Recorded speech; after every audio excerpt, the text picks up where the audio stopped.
क्या कर रहा था उनके? क्या है वो? जो तुम समझ रहे हो नहीं कर रहा हूं बस।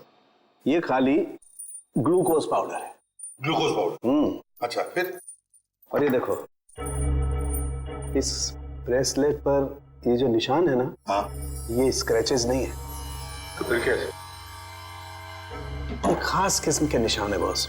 उन्हें रोज इस पर नशीली दवाई रख करके नशा करता था, और क्योंकि ये दवाई इस पर रोज रखी जाती थी, ये निशान उस दवाई के हैं। खूनी? हाँ, खूनी। क्योंकि वीरेंद्र और किशोर को नशे की आदत नहीं है। पर कैसा ड्रग है ये सालों के? ये कुछ अलग तरीके की ड्रग है बॉस। इसमें जो पेन किलर्स हैं, जो बुखार की दवाइयां, उनके केमिकल्स मिले हुए हैं। लेकिन इसमें एक फर्क है। कैसा फर्क? फर्क ये है बॉस कि जो दवाइयां एक्सपायर हो चुकी हैं, जिन्हें नष्ट करने के लिए अस्पताल में अलग रख दिया जाता है, ये नशीली दवाई उन्हें रीजेनरेट करके बनाई गई है। सचिन, इस राका कबरी को काम पे लगा, उसे कहो पता लगा है क्या ये ड्रग। बूम बूम साहब, बूम बूम बहुत ही सस्ता और अच्छा माल है। लंबे टाइम तक नशा रहता है साहब उसका। जो एक बार लेकर जाता है तो बार बार इसी को मांगता है। और ऐसे ड्रग्स का इस्तेमाल किस तरह के लोग करते हैं? टेंशन तो दुनिया में सभी को है, तो हर तरह के लोग इसे इस्तेमाल करते हैं। लेकिन साहब, सस्ता होने की वजह से एक कॉलेज के लड़के लोग इसको बहुत ज्यादा इस्तेमाल करते हैं। ये ब्रेसलेट देख, अच्छी तरह से देख। देखा है इसे कभी किसी के हाथ पर? कोई आया था तुम्हारे पास ड्रग खरीदने के लिए और कुछ काम के लिए? नहीं साहब, अबुल इसको नहीं पहचानता, अबुल ने नहीं देगा। लेकिन साहब, मैं आपके पैर पकड़ता है, छोड़ दीजिए। अभी से सारा धंधा बंद कर दे अबुल, प्लीज साहब। साहब, तुम जैसे सब लोग यही कहते हैं। तुम लोगों को कहां बिठाना है ना, सब पता है हमें। नहीं साहब प्लीज मैं आपके पैर पकड़ता है साहब। चुप! पैर पकड़ता है? सचिन, एक बात पक्की है, ये जो कुछ भी हुआ है पैसों के लिए ही हुआ है। और जिसने भी किया है ना, वो वीरेंद्र के करीब का है, वीरेंद्र के करीब का। जो कुछ भी हुआ उसका बहुत दुख है हमें। जिसने भी ये किया है ना, उसे हम जल्द से जल्द पकड़ने की कोशिश कर रहे हैं। वैसे आप कहां से रहे थे, किशोर और वीरेंद्र? सर, दोनों हमारे गांव गए थे, सिलवासा। पुश्तैनी हवेली बेची थी हमने, उसी के पैसे लेने गए थे। पुश्तैनी हवेली बेचने के लिए? कितने पैसे? 5 करोड़ रुपए। 5 करोड़ रुपए? इतना सारा पैसा कैसे? मतलब रोकड़ लेकर आ रहे थे? मेरा मतलब है कैश में लेकर आ रहे थे? जी, दरअसल वीरेंद्र को गांव में इतनी बड़ी रकम बैंक में ट्रांसफर करना सही नहीं लगा, इसीलिए वो पैसे लेने खुद चले गए थे। लेकिन मुझे क्या पता था कि वो वहां से जिंदा वापस ही नहीं आएंगे। एक बात पूछूं, आप क्यों नहीं गई उनके साथ? दरअसल वीरेंद्र और किशोर भाई साहब बहुत ही पुराने दोस्त थे, लेकिन बिजनेस की वजह से उन दोनों में मनमुटाव हो गया था। अभी कुछ दिन पहले ही उन दोनों की बातचीत शुरू हुई थी। मुझे लगा कि दोनों एक दूसरे के साथ रहेंगे तो उनके गिले शिकवे दूर हो जाएंगे, इसीलिए मैं उनके साथ नहीं गई थी। अच्छा, एक बात बताइए, किशोर और वीरेंद्र इन दोनों के बीच में दोस्ती टूटने की वजह क्या थी? पैसा। पैसा? दरअसल दोनों दोस्तों ने मिलकर एक कंपनी खोली थी, लेकिन वीरेंद्र ने अपने निजी काम की वजह से बाहर से कंपनी के नाम से पैसा उधार ले लिया था। अच्छा। और टाइम पर पैसा न चुकाने की वजह से कंपनी का नाम खराब होने लगा था। और जब ये बात किशोर भाई साहब को पता चली तो उन्हें बहुत ही गुस्सा आया और दोनों में कहासुनी हो गई। आपको ऐसे नहीं लगता है कि शायद किशोर का हाथ हो इसमें। आइए साहब, आइए। मालिक इस कमरे में। ठीक है, थैंक यू। किशोर जी, अरे आप लोग? संभालिए। कैसी तबीयत है आपकी अब? ठीक है, पहले से तो बेहतर हूं। एक्चुअली जो हादसा आप लोगों के साथ हुआ है उसके बारे में हमें थोड़ी पूछताछ करनी थी। हाँ बोलिए ना। जिस कार में आप और वीरेंद्र आ रहे थे उसमें हमें एक ब्रेसलेट मिला है। ये उसकी फोटो है। आप इसको पहचानते हैं? नहीं, इसके बारे में मुझे कुछ नहीं पता। ठीक है, ये बताइए कि उस दिन हुआ क्या था? भाई, हुआ ये कि हम लोग वीरेंद्र के 5 करोड़ रुपए सिलवासा से लेकर मुंबई आ रहे थे। जब हम लोग बंबई के पास आए तो अरे, ये कौन पड़ा है रास्ते में? लगता है कोई घायल पड़ा हुआ है। देखो, एक काम करो, ये पैसे संभालो, मैं देखता हूँ उसको। जी। लगता है कोई गाड़ी मारकर चली गई उसको। अरे ये क्या हुआ? सुनो, क्या हुआ? अरे सुनो, होश में आओ। उसके बाद मैं बेहोश हो गया और उसके बाद मुझे कुछ याद नहीं। आप लोग पैसे लेके आने वाले हैं, ये बात आप दोनों के अलावा और किस किस को पता थी? वीरेंद्र की वाइफ रीमा, बस, और किसी? कोई और किसी को जानकारी थी?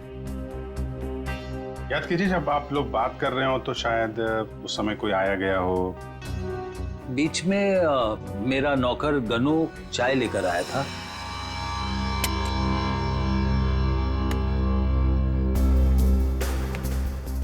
ठीक है, तो अंदर जाओ, हम लोग कुछ बातें कर रहे हैं। जी साहब। मैंने उसे तुरंत कह दिया था कि वहां से चला जाए और वो चला गया। शायद उसने आपकी बात सुन ली हो तो सकता है, लेकिन गनू काफी भरोसे वाला आदमी है। वो मेरे यहाँ कम से कम 4 साल से काम कर रहा है। देखिए किशोर जी, 5 करोड़ की बात सुन के अच्छों की नीयत बिगड़ सकती है। नहीं तो एक साहब, आप लोगों के लिए चाय लाया। Thank you very much. हम लोग ड्यूटी के समय कुछ खाते पीते नहीं हैं। वैसे मेहमानों का काफी ख्याल रखते हो तुम। साहब, जब यही काम करना है तो ईमानदारी से करें। वैसे ये घड़ी भी बहुत अच्छी पहनी है तुमने। जी साहब। मालिक, बाजार से कुछ सामान लाना है, लेके आऊं? हाँ जाओ, लेकिन जल्दी आ जाना। ठीक है।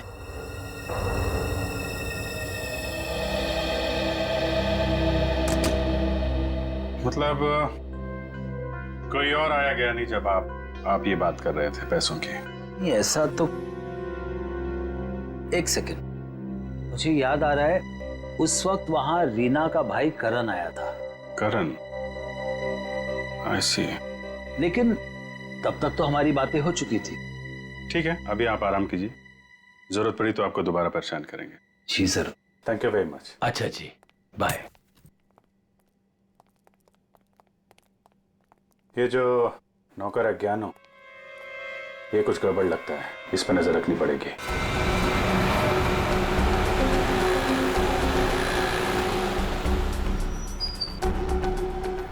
भाई साहब, मोबाइल दिखाना। बोलिए सर। अच्छा हो महंगा हो। ये कितने का है? ये आ गया 45,000 का। अच्छा अच्छा, ठीक है ठीक है।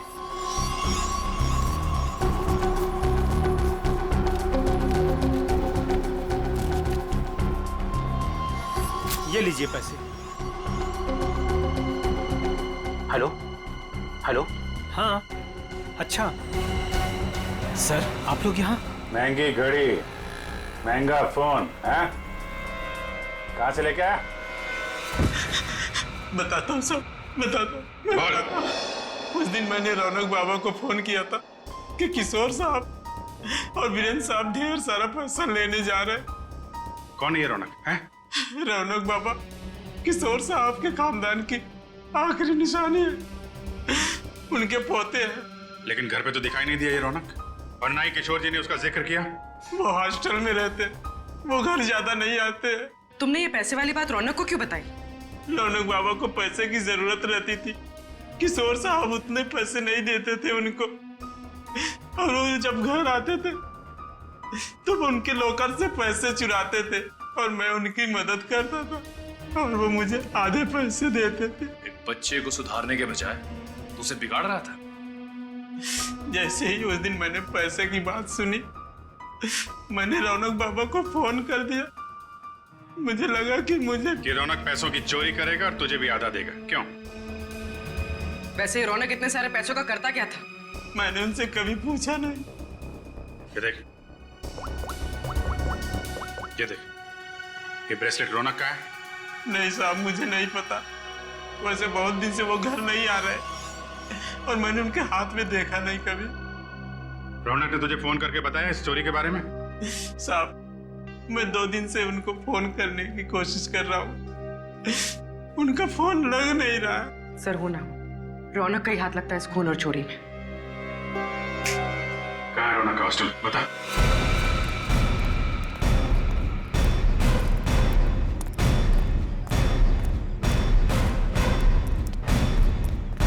एक्सक्यूज मी, ये रौनक का रूम नंबर क्या है? रौनक रूम नंबर 31 में रहता है, आगे से राइट, तीसरा रूम। सर देखो जाके। तुम जानती हो उसे? हाँ हाँ, बहुत अच्छे से, फ्रेंड है मेरा।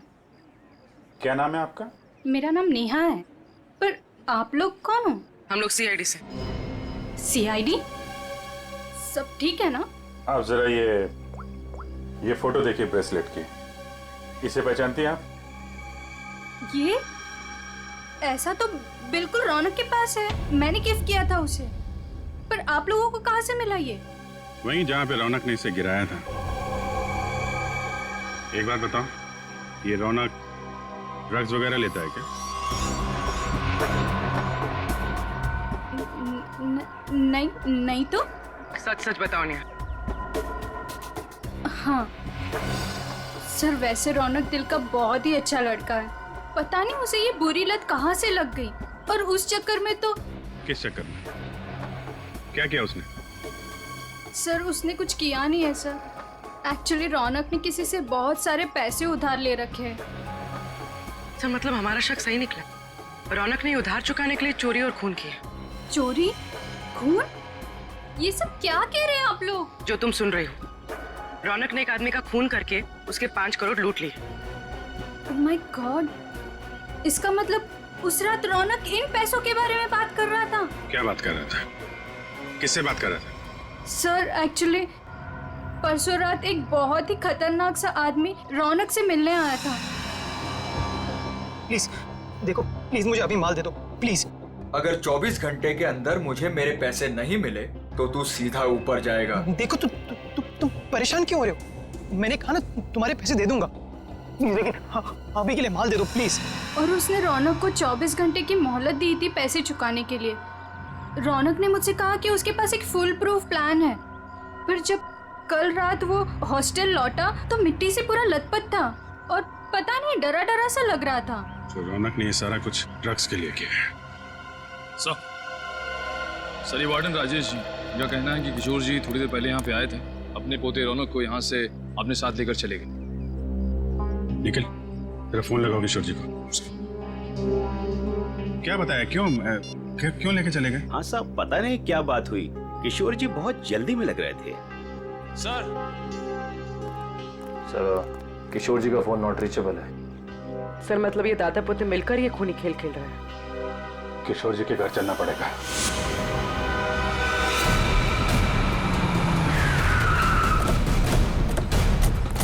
गाड़ी है किशोर जी की, दोनों अंदर ही होंगे। सर यहाँ से भी भागने की तैयारी कर रहे होंगे। दरवाजा खुला है, सावधान रहना।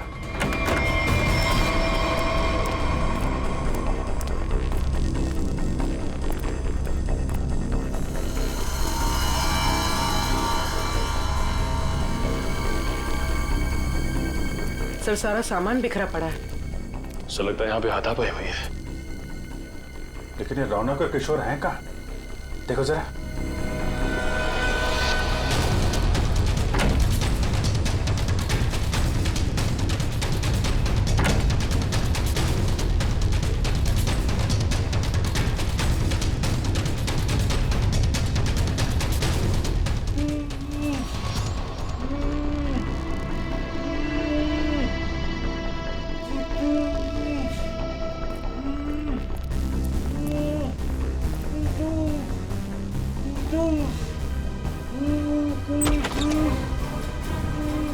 अरे किशोर जी, एक मिनट, आइए उठिए, इनको ले चलो, उठिए, उठा, पानी, उठिए उठिए, उठिए,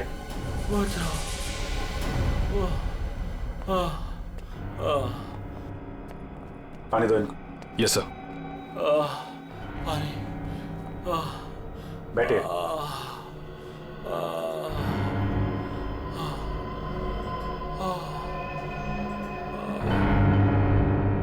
किसने किया ये सब? पता नहीं सर, वो कौन लोग थे। उन्होंने मुझे मार मार कर बेहोश कर दिया और वहां बेसमेंट में फेंक दिया सर। आपका पोता रौनक कहाँ है, जिसने वीरेंद्र का खून किया है? सर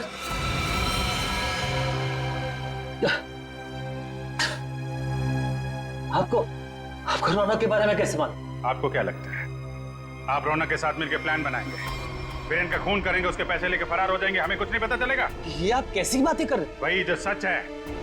नहीं सर, रौनक ने किसी का खून नहीं किया, वीरेंद्र का खून किसी और ने किया है सर। आपने हमें नहीं बताया किशोर जी, लेकिन हमें पता चल चुका है। वीरेंद्र की कार में जो ब्रेसलेट मिला था वो रौनक का है। रौनक ने खून किया है, वो खूनी है। नहीं सर, रौनक ने खून नहीं किया सर, वीरेंद्र का खूनी कोई और है। अच्छा, आपको ये कैसे पता? आप तो वीरेंद्र के मरने से पहले ही बेहोश हो गए थे ना? सर मेरी बात सुनिए, जब मुझ पर वार हुआ ना, मैं एकदम से बेहोश नहीं हुआ था, मैं तो धीरे धीरे।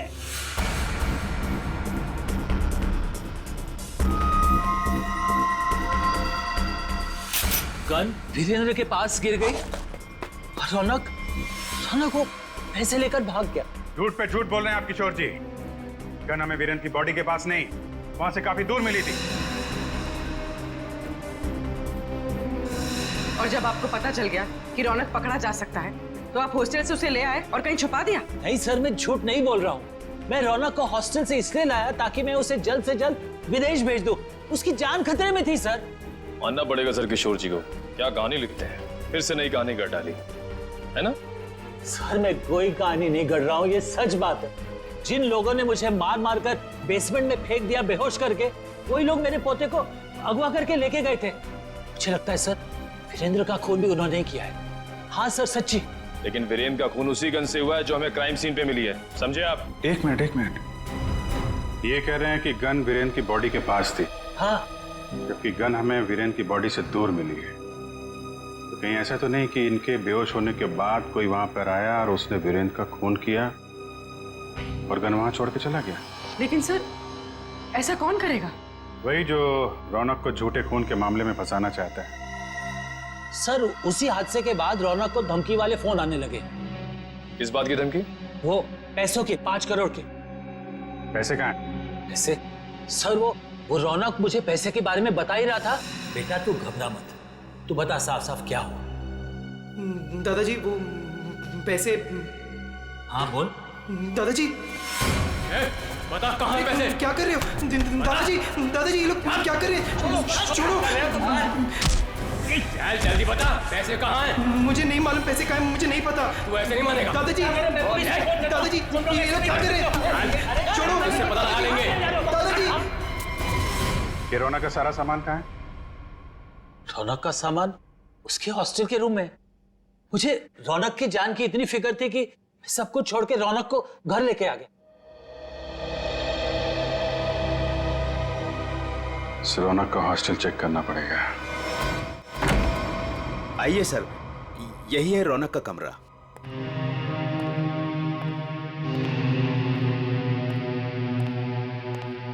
चेक करो पूरा कमरा। सर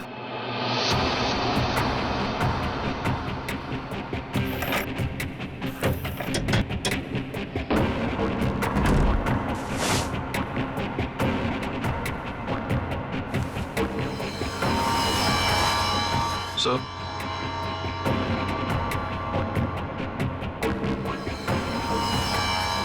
सर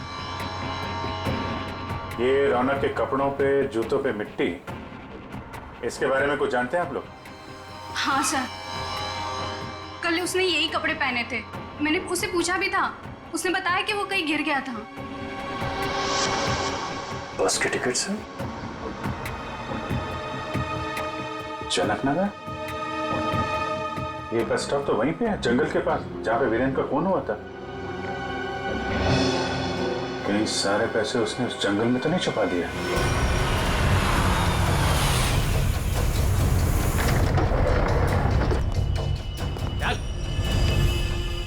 चल बात, चल आगे चल।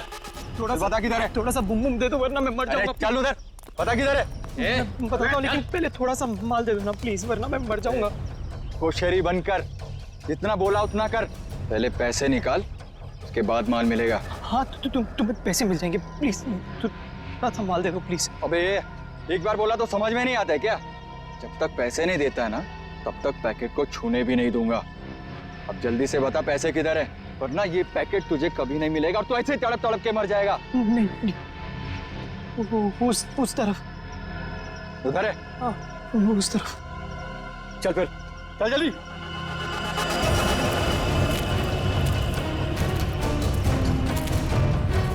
कहीं हमें बेवकूफ तो नहीं बना रहा है तू?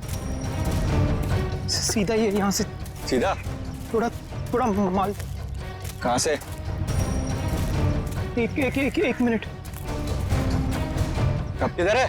मैं वो यहाँ से सीधा ही है, सीधा है। चल सीधा।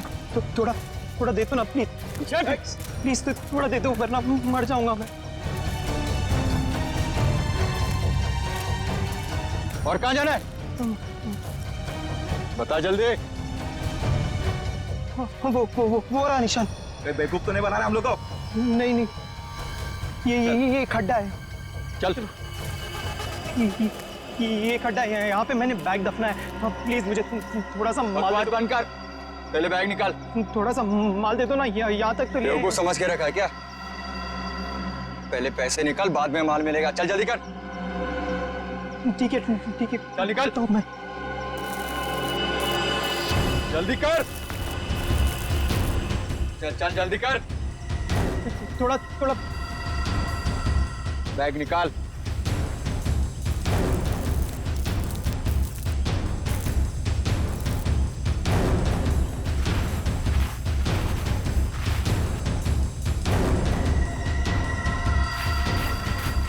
तू ऐसे नहीं मानेगा।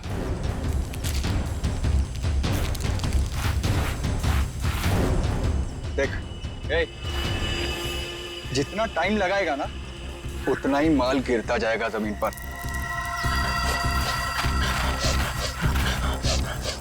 चल जल्दी कर।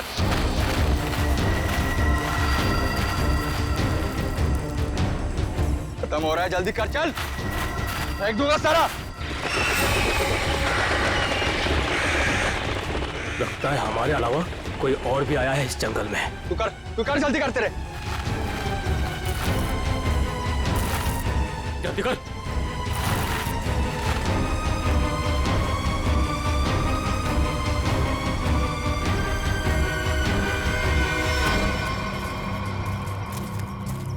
पूरा जंगल छान मारते हैं।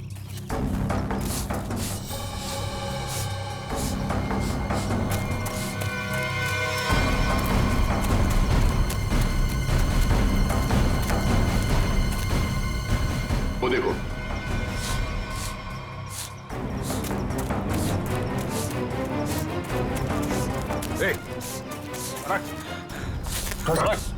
रौनक, अरे रौनक, रौनक बेटा, क्या हाल बना रखा है? संभालो अपने आप को। रौनक, कौन है इन सबके पीछे? हैं? रौनक, रौनक, रौनक बेटा।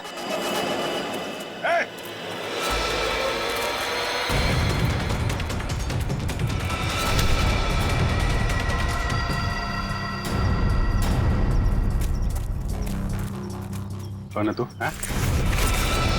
क्यों कर रहा है ये सब? ओए, उड़ दो उसे,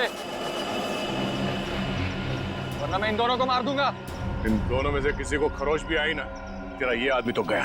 ठीक है, मार देना उसे। मेरे पास और भी लोग हैं।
चल।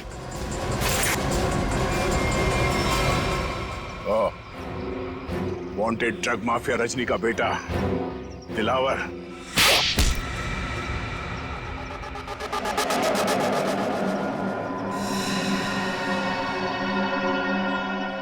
क्यों किया तूने ये सब? बताता हूँ। मुझे पता चल गया था कि वीरेंद्र अपनी पुश्तैनी हवेली बेचने वाला है सर। तभी मैंने पैसे लूटने की प्लानिंग कर ली थी सर। इसीलिए सर मैं रीना को घर में उल्लू बनाता रहा सर, उसका भाई बनकर। और वीरेंद्र के पीछे मैंने अपने लोग लगा लिए थे। वो मुझे पल पल की जानकारी दे रहे थे सर। तो तुम्हें पता चल गया था कि वीरेंद्र पैसे लेके जा रहा है? हाँ सर, वो प्रॉपर्टी खरीदने वाले के चचेरे भाई को मैंने खरीद लिया था सर। वो उसी ने मुझे ये खबर दी सर। और तुमसे पहले रौनक वहां पर पहुंच गया और वीरेंद्र से पैसे का बैग छीन कर भाग गया वहां से। सर मैं जब वहां पहुंचा तो मैंने देखा कि वीरेंद्र रोड पे पड़ा हुआ था और उसे होश आ रहा था। अरे मैं तो ठीक हूँ, मैं बच गया। मैं बच गया। लेकिन अब नहीं बचोगे। उसने मुझे पहचान लिया था, इसलिए मैंने मजबूरी में सर मजबूरी में उसे मारना पड़ा सर। मैं मारना नहीं चाहता था सर, मजबूरी में मारना पड़ा सर। तुमने वीरेंद्र के पास पड़ी रौनक की गन से वीरेंद्र को गोली मार दी और उसके बाद गन दूर फेंक कर निकल गए ताकि वीरेंद्र का खून का इल्जाम रौनक पे आ जाए। हाँ सर, वो मैंने बाद में सोचा कि मैं रौनक को डरा धमका के उससे पैसे छीन लूंगा सर, पर मुझे नहीं पता था ये सब हो जाएगा सर। पैसों के लिए तुमने ये सब किया, पर मिला क्या? किस्मत खराब थी तुम्हारी कि हम लोग बीच में आ गए। नहीं सर, मेरी तकदीर खराब नहीं हो सकती। मेरी तकदीर खराब नहीं हो सकती सर। जब तक मेरी माँ आपकी गिरफ्त में नहीं है ना, मेरी तकदीर खराब नहीं हो सकती। तुम्हें पकड़ लिया ना, माँ भी पकड़ी जाएगी। बहुत याद आ रही है तुम्हें माँ की। बहुत जल्द माँ बेटे का मिलन जेल की सलाखों के पीछे होगा। भाई साहब, मैं तो बस यही चाहती हूँ कि आप दोनों अपने बीच के सारे मनमुटाव भूलकर पहले की तरह अच्छे दोस्त बन जाएं। नहीं भाभी, ऐसा नहीं हो सकता। इसने जो मेरे साथ किया है ना, मैं इसे कभी माफ नहीं करूंगा। किशोर, मुझे मालूम था, इसीलिए मैं माफी मांगने तेरे घर आया। मुझे पता था कि तू आसानी से माफ नहीं करेगा, इसीलिए मैं मेरे साथ रीना को भी लेके आया हूँ। मेरा नहीं तो कम से कम इसका तो मान रख ले। हाँ भाई साहब, 5 साल हो गए आप दोनों के बीच की इस दूरी को। अरे जो दोस्त एक दूसरे को देखे बिना रह नहीं सकते थे, आज वो एक दूसरे को देखना तक पसंद नहीं करते। प्लीज भाई साहब मान जाइए ना। अरे भाभी, ये वीरेंद्र ने जो मेरे साथ किया है ना, मैं इसे। भाई साहब, भाभी मानते हैं ना आप मुझे, तो प्लीज मेरी बात मान लीजिए। कल ये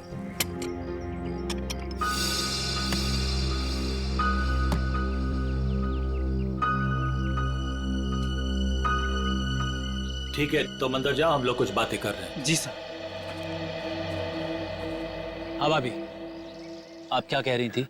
मैं कह रही थी भाई साहब, हमने अपने गांव की पुश्तैनी हवेली बेच दी है और कल ये ना पैसे लेने गांव जा रहे थे, तो मैं चाहती थी कि आप भी इनके साथ जाएं। किशोर, 5 करोड़ रुपए लेके आने हैं सिलवासा से। अगर तुम साथ में रहोगे तो हिम्मत रहेगी। क्यों भाई, रीना भाभी तुम्हारे साथ नहीं जा रही है? नहीं भाई साहब, मैं बिल्कुल नहीं जाऊंगी। आप दोनों जाएंगे एक दूसरे के साथ, और रास्ते में जितने गिले शिकवे भी है ना, प्लीज दूर कर लीजिएगा, ताकि आप दोनों जब वापस आए तो मुझे पहले की तरह दोस्ती मिले। ठीक है भाभी, आप कह रही है ना, तो मैं मान रहा हूँ, वरना इसे तो मैं जिंदगी भर माफ नहीं करने वाला था। मैं मानता हूँ कि मैंने कुछ गलती की थी, लेकिन तू इतना कठोर निकलेगा ये मैंने सपने में भी नहीं सोचा था। अरे छोड़ यार, चल चाय पी। भाभी चाय पीजिए। नमस्ते दीदी। नमस्ते जीजा। नमस्ते। खुश रहो भाई साहब। ये करण है, मेरा मुंह बोला भाई है, तो मुंह बोला, लेकिन सगे से भी बढ़कर है। टाइम के बहुत पंक्चुअल हो यार, टाइम पे आ गया। वो भी अपना सारा जरूरी काम छोड़कर सिर्फ दीदी को शॉपिंग कराने के लिए। अच्छा बाय द वे करण, ये मेरा जिगरी दोस्त किशोर। नमस्ते सर। नमस्ते बेटा, बैठो। Thank you uncle. ओ, थोड़ा जरूरी फोन है, आप लोग बात कीजिए, मैं अभी आता हूँ। या हेलो। कल ये करण भी जाएगा हमारे साथ? नहीं नहीं, उसे इस बारे में कुछ नहीं पता। अच्छा किशोर, मुझे तुमसे ज्यादा किसी पे भरोसा नहीं है।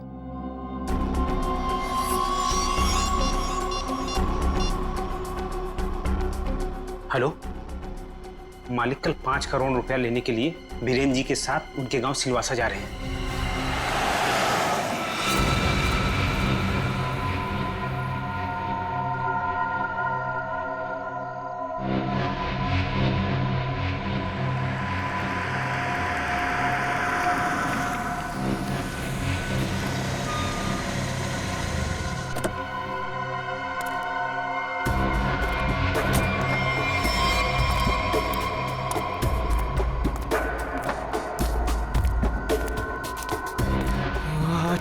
अच्छा वो तुम आगे माल लाए हो? पहले मेरे पुराने पैसे दे दे, उसके बाद ही तुझे माल मिलेगा। बाद में नहीं, प्लीज देखो, प्लीज मुझे अभी माल दे दो। अगर पैसे वापस नहीं दिया ना तो मैं तुझे छोड़ूंगा नहीं। देखो तुम परेशान क्यों हो रहे हो? मैंने कहा ना तुम्हारे पैसे दे दूंगा, लेकिन अभी के लिए माल दे दो प्लीज। ओए, परेशान मैं नहीं, तेरे घर वाले होंगे। अगर मुझे 24 घंटे के अंदर पूरे के पूरे पैसे नहीं मिले, मैंने कहा ना 24 घंटे के अंदर तुम्हें पैसे दे दूंगा, लेकिन प्लीज इस वक्त मुझे बहुत जरूरत है बूम बूम की, प्लीज माल दे दो। पैसे 24 घंटे के बाद तो माल भी 24 घंटे के बाद। देखो प्लीज ऐसा मत करो, प्लीज मुझे माल दे दो प्लीज, मैं पैसे दे दूंगा, मैंने कहा ना मैं दे दूंगा। सुनो प्लीज माल दे दो, मैंने कहा ना मैं तुम्हारे पैसे दे दूंगा, मैं वादा करता हूँ मैं दे दूंगा पैसे। प्लीज माल दे दो वरना मैं मर जाऊंगा, प्लीज। सुनो, देखो जाओ मत, प्लीज माल दे दो, अभी के लिए दे दो, मैं पैसे दे दूंगा। प्लीज माल दे दो वरना मैं मर जाऊंगा, प्लीज माल दे दो। रौनक,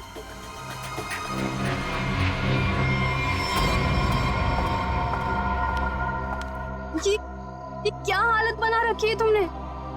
ये सब छोड़ क्यों नहीं देते हो रौनक? तुम यहाँ क्या कर रही हो?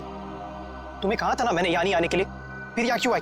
मुझे पता है रौनक, दोपहर से तुम्हारी तबीयत ठीक नहीं थी, इसलिए तुम्हें देखने के लिए तुम्हारे रूम पे भी गई थी, पर वहां पे ताला लगा हुआ था। तब मुझे पता चला कि तुम कहाँ मिलोगे। सुना ना, थोड़ा कर्जा हो गया मुझ पर। थोड़ा नहीं रौनक, मुझे पता है कि तुमने काफी पैसे उधार ले रखे। रौनक, अगर तुमने उनके पैसे नहीं लौटाया ना तो देखो, घबराओ मत, कुछ नहीं होगा मुझे। नेहा, तुम्हें पता है ना कितने खतरनाक लोग हैं वो। अगर तुमने उनके पैसे वक्त पे नहीं लौटाए ना रौनक, पता नहीं वो लोग क्या कर देंगे। मैंने कहा ना मुझे कुछ नहीं होगा। इस बार एक बड़ा प्लान है मेरे पास, एक फुल प्रूफ प्लान, जिससे उन्हें उनके पैसे भी मिल जाएंगे और मेरा ये हाथ कांपना भी बंद हो जाएगा। मुझे कुछ नहीं पता रौनक, मुझे तुम्हारी बहुत फिक्र हो रही है। देखो, तुम घबराओ मत, मुझे कुछ नहीं होगा। बस मुझे कहीं से भी माल लाके दे दो, मुझे बम लाके दे दो, वरना मैं मर जाऊंगा। मैं सच में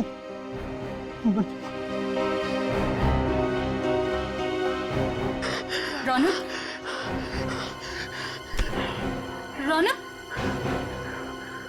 तुम ठीक हो ना?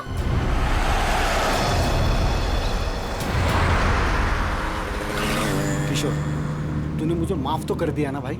यार तू भी कमाल का आदमी है, 50 बार मेरे से बोल चुका है, थकता नहीं है क्या? क्या है किशोर कि जब तू नाराज हो गया था ना और मिलना जुलना छोड़ दिया था ना, तब मुझे एहसास हुआ कि दोस्ती की क्या कीमत होती है। और किशोर, अब ये दोस्ती मैं खोना नहीं चाहता हूँ। एक बात बताऊं, एक रास्ता है ये दोस्ती को और मजबूत बनाने का। कौन सा? ये जो 5 करोड़ रुपए है ना, ये मैं ले लेता हूँ। क्या? अरे तू नहीं देगा तो भी मैं ले लूंगा, जबरदस्ती। किशोर, ये पैसे देकर तेरी नीयत बदल गई? अरे ये कौन पड़ा है रास्ते में? लगता है कोई घायल पड़ा हुआ है। अरे हाँ यार, मैं रोकता हूं। देखो एक काम करो, ये पैसे संभालो, मैं देखता हूँ उसको। जी। लगता है कोई गाड़ी मारकर चली गई उसको। अरे क्या हुआ?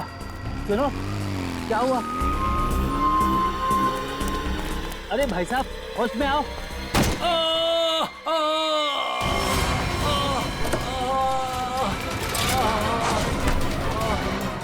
छोड़ छोड़ छोड़ मुझे, बचाओ, छोड़, चोर, बचाओ, बचाओ।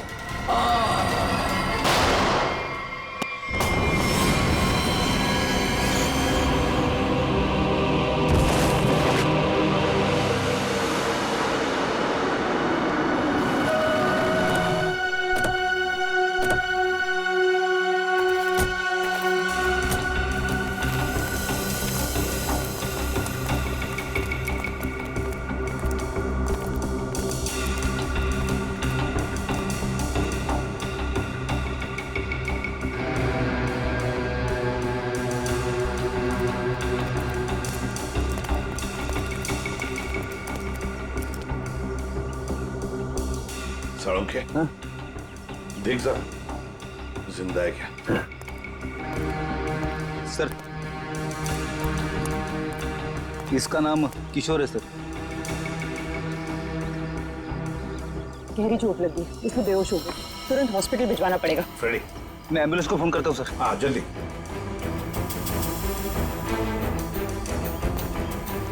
जो कुछ भी हुआ यहाँ पर याद सा आप में से किसी ने देखा है? नहीं सर, नहीं सर, नहीं सर।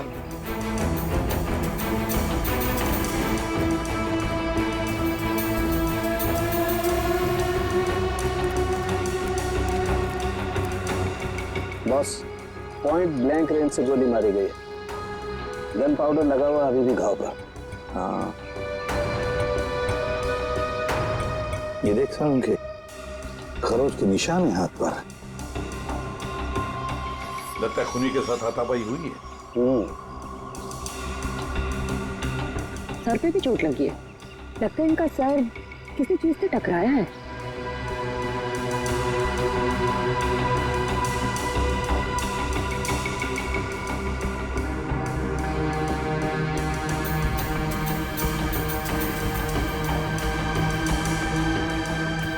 शायद यहाँ पे टकराया है इसका सिर।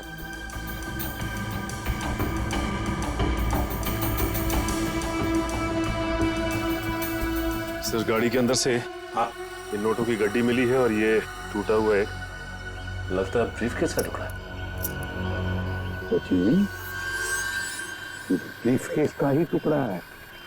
ब्रीफकेस का टुकड़ा, और ये सब गाड़ी के अंदर मिला तो जरूर गाड़ी के अंदर ब्रीफकेस होनी चाहिए सचिन। हो सकता है उस ब्रीफकेस के अंदर पैसे भी हो और शायद उसी लिए ये सब हुआ होगा। देखते हैं, पता चल जाएगा। वो क्या है? मैंने किशोर जी को अस्पताल भिजवा दिया है। ठीक है।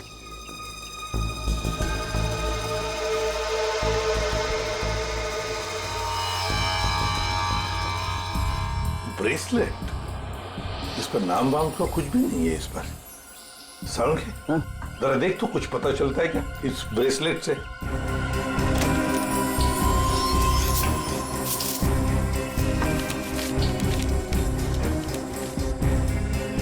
सर, हाँ, ये गाड़ी किसी वीरेन नाम के आदमी की है। लगता है सचिन वो किशोर है तो फिर यही वीरेंद्र है।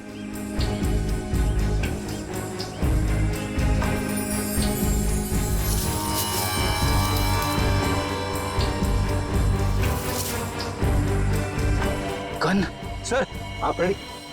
ये गन मिली है। गन देखे जरा।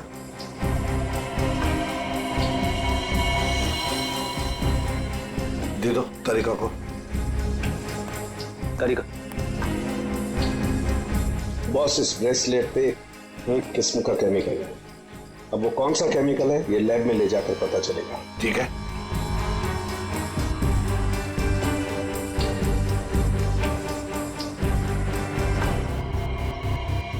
सर, इस गन पे खून लगा हुआ है, लगता है इसी गन के बट से किशोर जी पर वार किया गया था।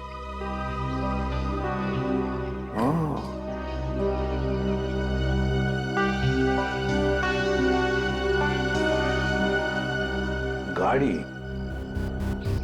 दो लोग, किशोर और वीरेंद्र। वीरेंद्र की लाश। क्या हुआ होगा यहां पर, देखते हैं।